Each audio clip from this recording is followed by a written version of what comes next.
Oi, gente, tudo bem com vocês? É uma alegria e uma honra enorme estar aqui com vocês no sexto Conexbio para trocar ideias com quem está na linha de frente da educação científica, que é justamente professores, alunos de graduação, pesquisadores, mestres, enfim, pessoas que realmente querem discutir e correr atrás de melhorar o ensino de ciências. E a partir disso a gente vai discutir o papel formativo da pesquisa científica na construção de práticas pedagógicas mais críticas, criativas e contextualizadas. E a proposta pretende justamente mostrar como a vivência em laboratórios, projetos, bem como programas de iniciação científica, iniciação à docência, podem ser traduzidas em estratégias didáticas que inspiram estudantes, enfim, promovendo uma educação que vai além do conteúdo e estimula a reflexão, a curiosidade e a autonomia intelectual. Eu sou Sheila Alves Gonçalves, bióloga formada pela Universidade Regional do Cariri, e essa é a nossa palestra intitulada Da Bancada à Sala de Aula: Como a pesquisa transforma o ensino de ciências. Bom, eu gostaria, de começar abordando essa nossa palestra, não como basicamente teoria, mas digamos que como uma contagem de história, certo? Lembro-me pela primeira vez que eu fiz o primeiro semeio bacteriano lá no laboratório, onde eu era aluna de iniciação científica. Não só semeios, mas experimentos, ensaios laboratoriais. Isso durante a minha iniciação científica, né? Então, aquele momento de fazer ciência de verdade, né? Ter acesso à ciência e a uma ciência baseada em teorias, em percalços, enfim, uma ciência que buscava a todo custo estudar, baseando-se em artigos científicos, enfim. Uma ciência que, com todos os percalços, né? E ao mesmo tempo descobertas, foi algo transformador e tem sido cada vez mais transformador na minha formação. E quando eu fui, com o decorrer do tempo, eu sou formada em licenciatura em Ciências Biológicas. Então, quando eu fui para os estágios, assim como quando eu terminei minha graduação, uma pergunta que não saía da minha cabeça, partindo já para a prática pedagógica, era: como eu posso levar essa sensação de descoberta, esse espírito de bancada realmente para dentro da minha sala de aula? Até porque eu fui ter isso no ensino já superior. Então, como eu posso já buscar desenvolver isso tanto no ensino fundamental, no ensino médio, enfim? Como transformar aquele conhecimento técnico que eu tinha, o conhecimento técnico que, digamos que já estava, inclusive, na BNCC e nos livros didáticos, nos nossos materiais didáticos, como é que eu poderia transformar isso em uma experiência pedagógica significativa, e não só para os meus alunos, mas também para mim. Então, é sobre essa jornada de como a pesquisa ela pode ser um motor de uma prática docente mais crítica e criativa que a gente vai conversar hoje. Aqui eu tenho a representação justamente do que eu tenho falado, do quanto a trajetória acadêmica ela pode ser e é uma fonte de experiências.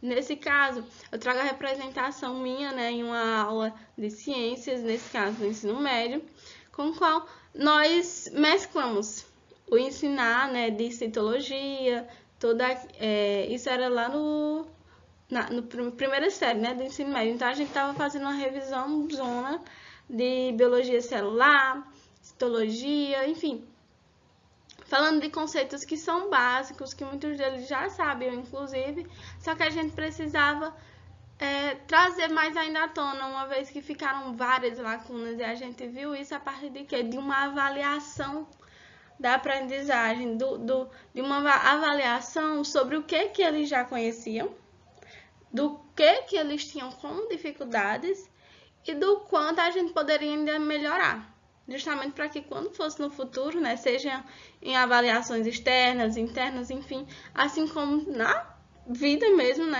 que é o que é mais importante, que eles não se deparassem com coisas dificultosas a partir de conhecimentos, digamos que básicos. E era isso que a gente estava vendo como principais desafios naquela atualidade, né? Naquele momento. Muitos alunos estavam com dificuldades a respeito de conhecimentos ditos básicos. E a gente buscou justamente, né, vincular, fazer um misto de ciência, de educação e buscar essa transformação.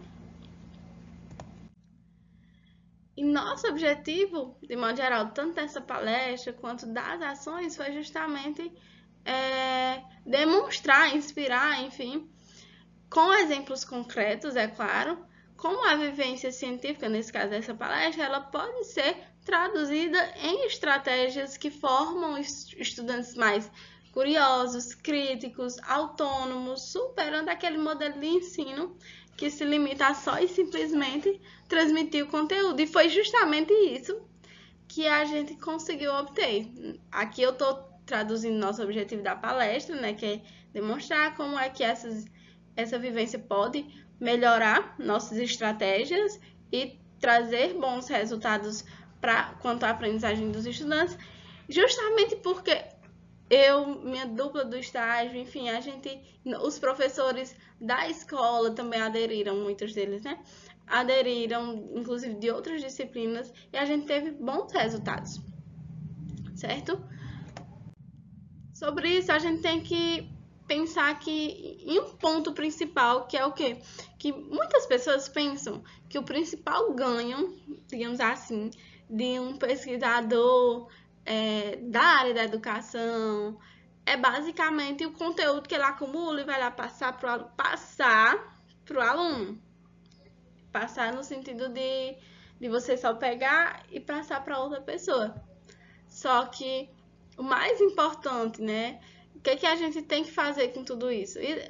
Esse conhecimento técnico, a teoria em si, fazendo associação breve, é como se fosse a ponta de um iceberg, é o que a gente pode ver acima da água. Mas normalmente, assim como o iceberg, o verdadeiro tesouro, a boa parte do gelo, né, a boa parte, inclusive de uma planta, boa parte das raízes, tudo que vai garantir sustentação, tá lá embaixo, tá lá no processo, antes de chegar nos resultados. Claro que os resultados são muito importantes. Enfim, a pessoa ter aquele conhecimento, mas por trás de todo o conhecimento, tanto do professor quanto do estudante, a gente tem muita coisa até ter chegado lá. E, nesse sentido, a gente destaca alguns tópicos, que são justamente a ética, o pensamento científico, o quanto a gente pode desenvolver esse pensamento científico, a resiliência, a curiosidade, a própria capacidade de investigação do aluno e o quanto a gente pode instigá-lo a buscar cada vez mais, enfim. E tudo isso, juntamente com outros tópicos de grande importância, fundamentam tanto a nossa prática pedagógica quanto as ações dos alunos.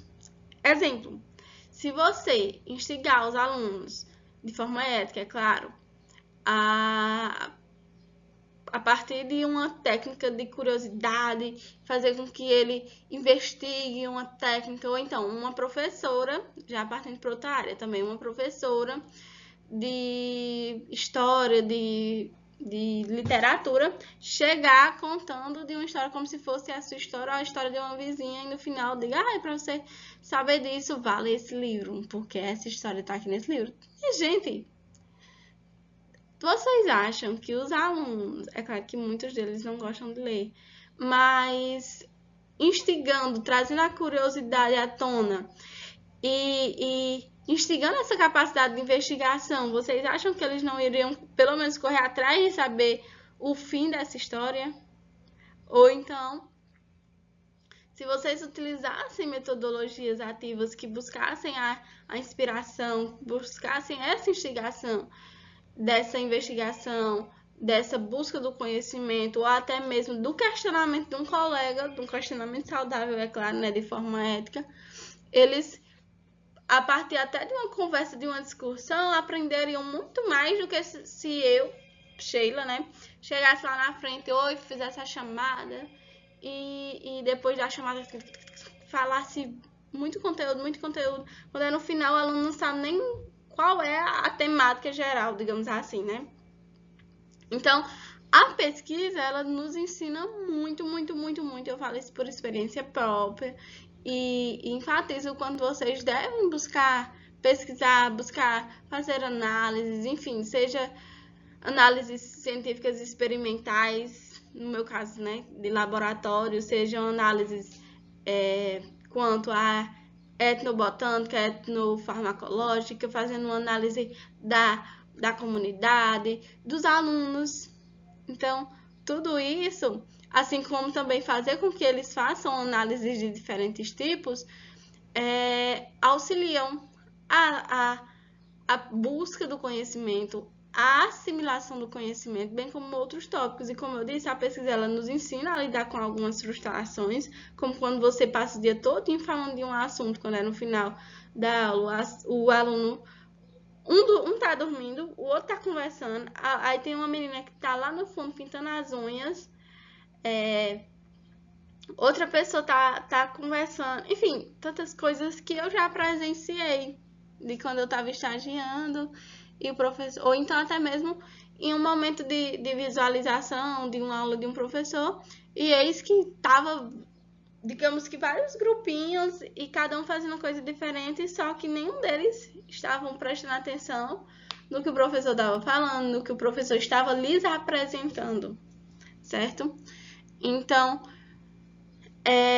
nos ensina a pesquisa a lidar com a frustração, como é o exemplo de como um experimento dá errado, nos ensina a fazer perguntas certas, a sermos seres questionadores, e quando eu digo sermos, eu me coloco tanto no lugar de professora quanto no lugar de aluna.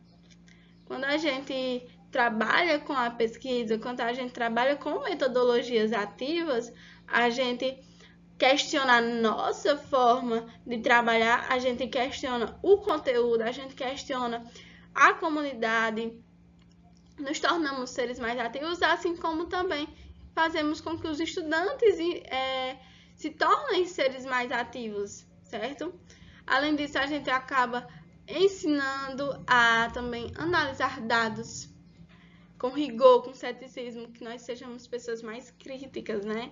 Ensinamos a haver uma maior colaboração, enfim, essas e outras habilidades que de fato são habilidades que a gente quer desenvolver nos nossos alunos e que são habilidades que a gente vê cada vez mais a necessidade de serem instigadas, principalmente considerando a atual realidade em que muitos alunos são seres receptores do que o outro fala, não questiona, e não questiona no sentido de só e simplesmente aceitar.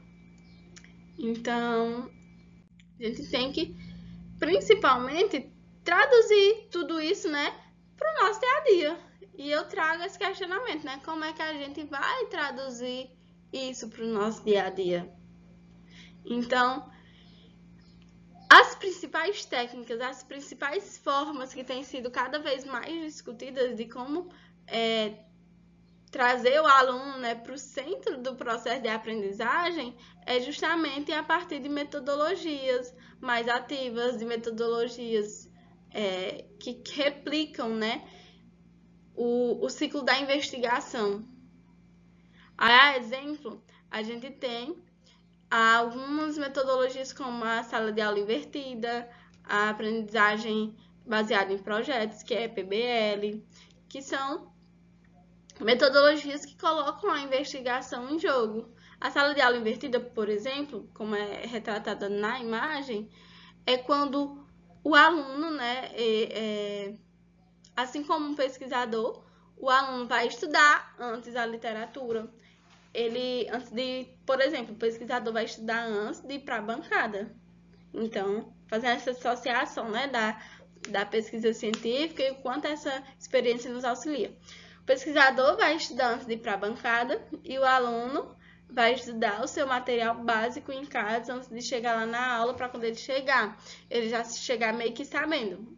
Então, muitos professores utilizam essa metodologia de modo que a sala de aula ela vai virar um laboratório, que é um laboratório para discussão, para tirada de dúvidas profundas, é um laboratório para fazer a ciência acontecer coletivamente, isso a partir de um estudo prévio desse aluno, que vai botar em jogo aquela temática para discutir. Ou até mesmo o professor coloca em jogo, né? E eles vão discutir a partir dos conhecimentos que eles adquiriram estudando anteriormente. Um exemplo é que um professor meu, ele já levou essa metodologia de sala de aula invertida, inclusive era a metodologia que ele mais amava.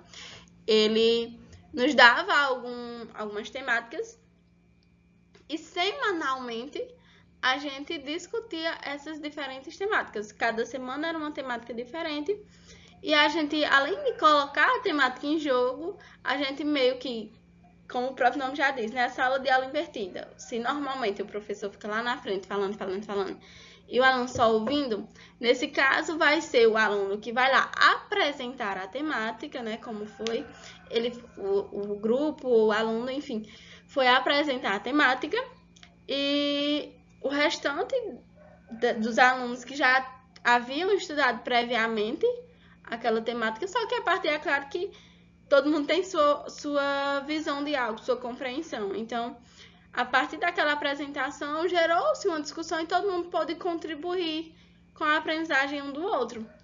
Ou seja, fazer a ciência, como eu disse, acontecer coletivamente. O seguinte exemplo que a gente destacou é a aprendizagem baseada em problemas, que é o PBL, muito presente, inclusive, em alguns cursos específicos. Alguns cursos de medicina, por exemplo, eles traduzem essa aprendizagem baseada em projetos em algumas disciplinas, considerando que, em vez de dar ao aluno uma aula sobre uma temática, ele propunha um projeto para ser desenvolvido, ou então fazia com que o aluno estudasse e colocava um questionamento na hora como se fosse a prova, né? Enfim, aí considerando, por exemplo, a nossa área que é de ciências, enfim, biologia. Em vez de dar uma aula sobre ecossistema, o professor, né, propõe um projeto e traz um questionamento. Como podemos, exemplo, aumentar a biodiversidade no pátio da escola? Aí os alunos eles precisariam, né, observar, ou seja, fazer um estudo prévio, formular hipóteses, e se a gente plantasse mais plantas, ou então retirasse algumas árvores que causam mal, são tóxicas para os animais, enfim, iriam coletar dados, iriam analisar até aqui, né, depois de formular tudo isso, iriam propor uma solução. E assim, né, a pesquisa aplicada, ela seria voltada para essa escala, né, a nível escolar e quem sabe, né, a um nível mais elevado, a nível não só de uma escola, mas de escolas, né, os alunos de escolas diferentes, quem sabe eles não possam trabalhar em conjunto para desenvolver uma ação naquela comunidade, né? Dando continuidade, quando a gente fala de uma prática pedagógica, a gente deve ir além de só você levar uma metodologia diferente, ou então eu já vi muitos relatos de professores que, quando é no dia, ou então um dia antes, pesquisa prática sobre biologia celular e ensino de ciências, exemplo, né? Ou então, enfim, não tem um preparo mais voltado para aqueles alunos. A gente tem que, é claro que a prática pedagógica, você trazer algo novo, é algo instigador.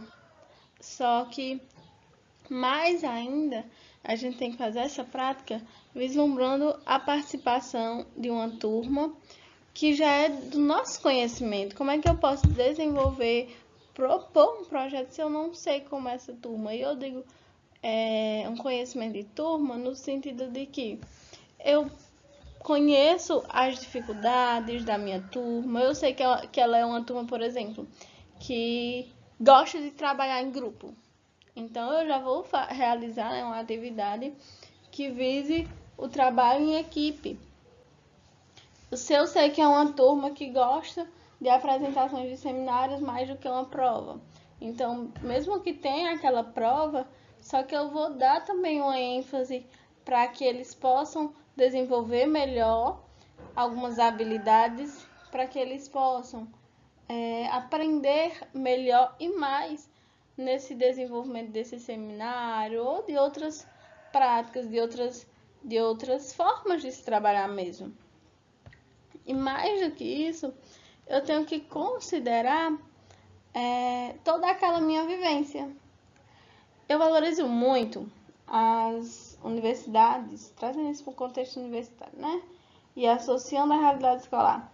Eu valorizo muito o projeto de estudo do universitário, que tem em sua grade um estágio que é amparado pelas 3 fases, digamos que básicas, que são as fases de observação, participação e regência, que traduz justamente o quanto é importante a gente observar de início, né? Conhecer a turma, conhecer a escola, conhecer o corpo docente, conhecer os funcionários, enfim, a gestão, participar de modo a interagir cada vez mais e, por fim, ir para a regência, desenvolvendo-se de modo gradual e, ao mesmo tempo, algo investigativo. Até porque, ao mesmo tempo que os alunos vão estar aprendendo, a gente também, investigando aquela turma, investigando aquele contexto escolar, investigando, às vezes até a partir de algumas reuniões de professores, a partir de algumas conversas com os alunos mesmo,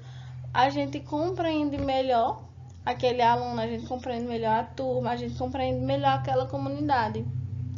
Então, na escola que eu lecionei, por exemplo, eu visualizei que os alunos de uma turma específica, eles tinham interesse muito pelo estudo, só que eles, primeiro, não tinham tanto acesso a algumas práticas mais diferenciadas, eles não tiveram acesso a laboratórios, então eles tinham muita curiosidade, tanto que eles pediam direto, né?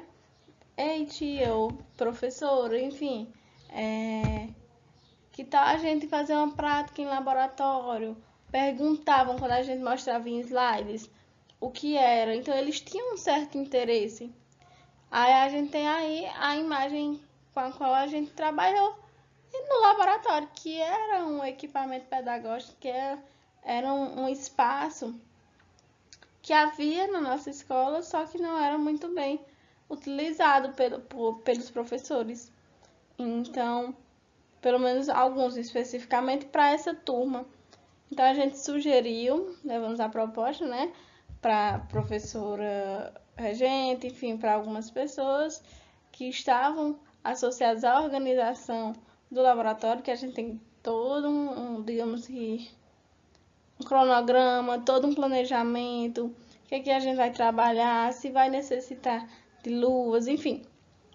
A gente trabalhou por meio de algo como se fosse um clube de ciências. Com esses alunos, eles aprenderam, né, em sala de aula, a gente levou eles para o laboratório e eles desenvolveram algo como se fosse um projeto meio que simples sobre algumas temáticas. Enfim, e aí a gente tem essa representação específica que é de uma aula de biologia celular, com a qual eles tiveram mais acesso a alguns equipamentos, conheceram, aprenderam a manuseá-los e puderam, inclusive, demonstrar mais interesse em outros momentos de aulas.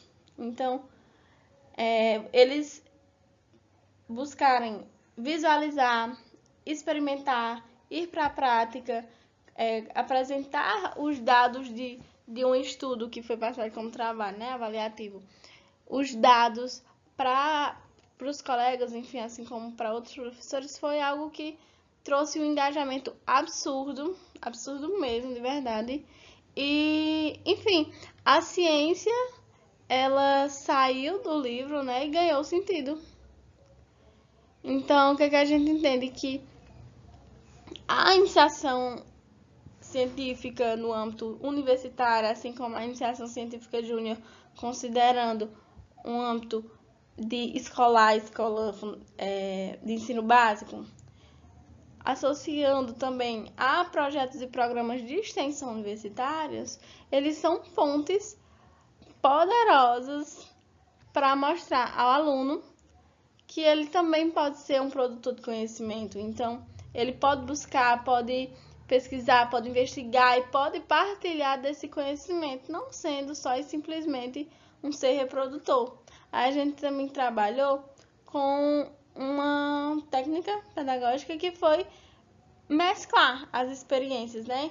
Ao mesmo tempo que nesse caso, né, a gente analisou todo o contexto da escola, o contexto daquela turma, enfim.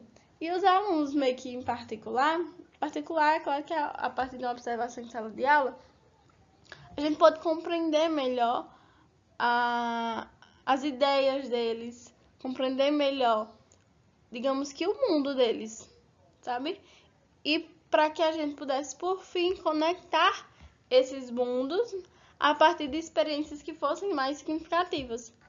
Aí tem essa representação que seria do Castelo do Harry Potter, com qual, só para representar que a gente trabalhou com um jogo. Foi Harry Potter e o Jogo do Conhecimento, que foi um jogo que a gente meio que elaborou no próprio Word, enfim, e PowerPoint, que tinha algumas interações. Então, eles tinham música, tinham perguntas, quando eles acertavam as perguntas sobre o conteúdo, né, associando, é claro, também que a temática do Harry Potter, eles ganhavam pontos. Esses pontos eram levados, por exemplo, para eles escolherem suas varinhas, suas vassouras, enfim. A gente associou conhecimento científico, conhecimento teórico, a algo mais prático. E isso, gente, instigou de forma exorbitante esses alunos. Eles ficaram tão curiosos para saber mais e instigados e toda aquela parte da dinâmica e da competição também, é claro, né? A gente dividiu em 2 equipes, fez com que eles tivessem um maior interesse para conhecer, assim como eles compartilharam conhecimento, porque quem sabia compartilhava com quem não sabia da sua equipe, ou até mesmo a partir do momento que eles respondiam a sua resposta, né? A outra equipe questionava e eles explicavam o porquê da resposta. Então, a gente obteve muitos resultados positivos no quesito de desenvolvimento, de personalidade, de investigação e de serem seres questionadores mesmo, né? Produtores de seus próprios conhecimentos. Aí, nesse contexto de desafios, a gente traduz, né, os desafios e como enfrentá-los. É claro que a gente tem toda essa ideia de trazer novidade para o ensino de ciências, enfim, só que a gente tem desafios que são persistentes. Sejamos realistas, né? Todos nós conhecemos os obstáculos da educação, seja uma grade curricular extremamente sobrecarregada, turmas grandes, falta de recurso, a pressão por conteúdos para os vestibulares, para provas, enfim, avaliações externas. Só que a pergunta é, como é que a gente pode superar todos esses desafios e fazer com que esses alunos realmente aprendam? Bom, a gente compreende que, além da aprendizagem em sala de aula, é necessário, primeiro, estar se atualizando, mesmo com a falta de tempo, porque eu sou uma das pessoas que, inclusive, falo que não é nem a falta de tempo, mas a falta de organizar melhor, ou então de mediar melhor o tempo que a gente tem. Então, a partir dessa primeira imagem, eu ressalto a importância da gente estar se atualizando, buscando mais conhecimento. Aí a nossa fotinha, né, da minha turma, que estava buscando esse conhecimento a mais. A gente estava em um curso e, inclusive, ganhamos livros ótimos do professor Margerville. Não sei se vocês conhecem, né? Mas, enfim. E, em contraponto a essa formação continuada, a gente tem as experiências. Eu quis trazer justamente isso, né?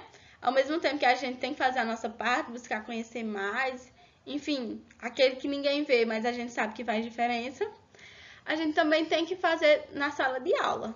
E eu trago a sala de aula para além daquelas 4 paredes realmente da sala de aula, mas que a gente entenda que a sala de aula é tudo que a gente possa transformar em uma sala de aula.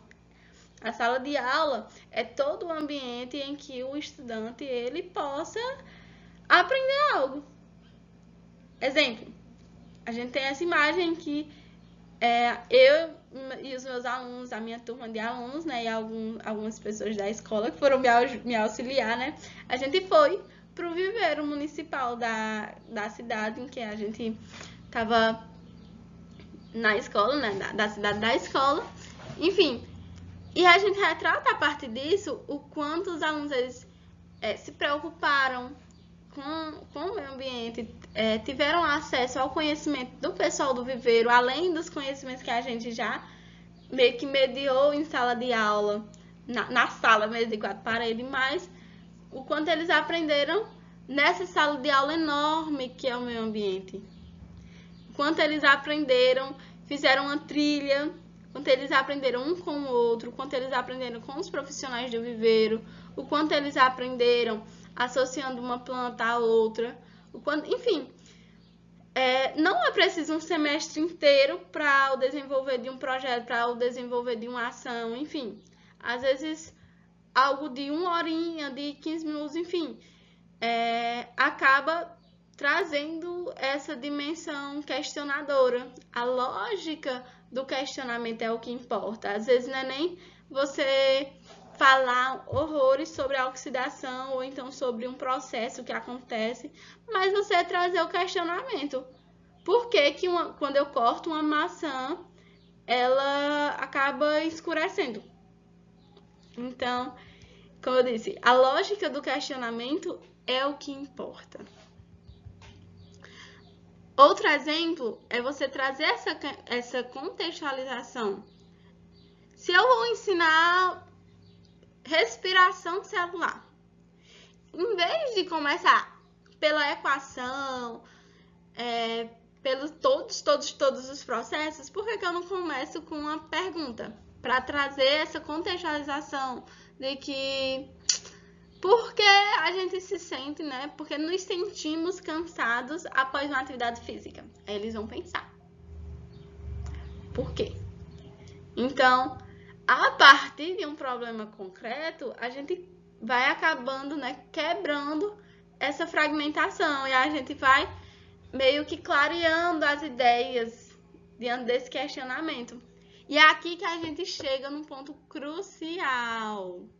A pesquisa não forma apenas cidadãos. A pesquisa integra ciência, ética e desenvolvimento humano. Então, eu destaco aqui que a dimensão humana da ciência, o quanto a gente tem que trazer para a realidade do estudante. E quando a gente discute um projeto sobre vacinas, enfim, a gente está falando não só de biologia, mas a gente pode acabar abordando outra área, como o caso da maçã oxidada, né? A maçã escurecida, de modo geral, né? Mas acaba entrando numa questão de exercício físico. E eles trazem isso para a realidade deles. Voltando sobre a questão das vacinas.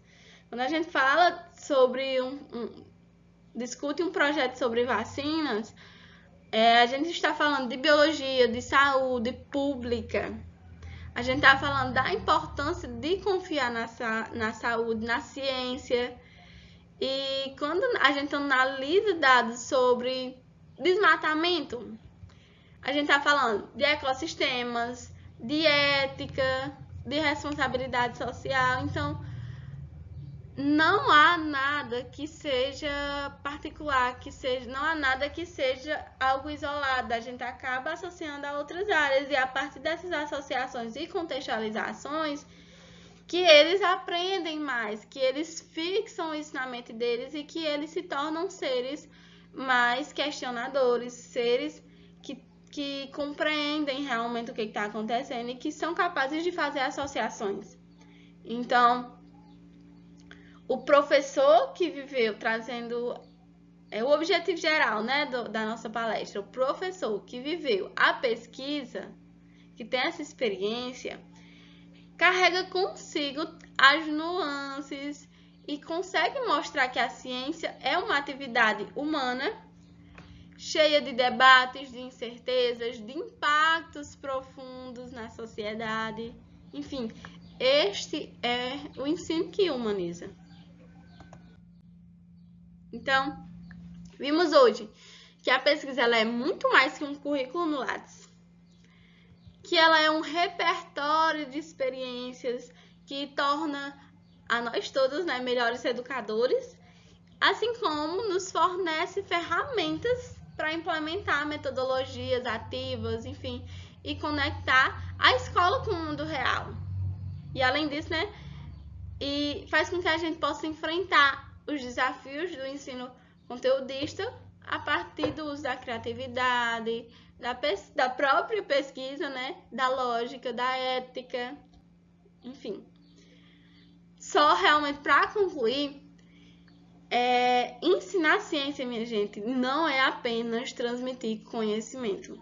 E aqui a gente tem algumas imagens da gente trabalhando com o jogo do Harry Potter, da gente fazendo ciência na universidade para os alunos e da gente levando também tanto os alunos vindo para a universidade quanto a gente à universidade, porque nós, enquanto estudantes de graduação, assim como nós, quanto graduados, licenciados ou até mesmo cientistas, mesmo que não sejam da área da educação, nós estamos associados, nós estamos vinculados de algum modo a alguma universidade, a alguma pesquisa, nós estamos associados à nossa profissão.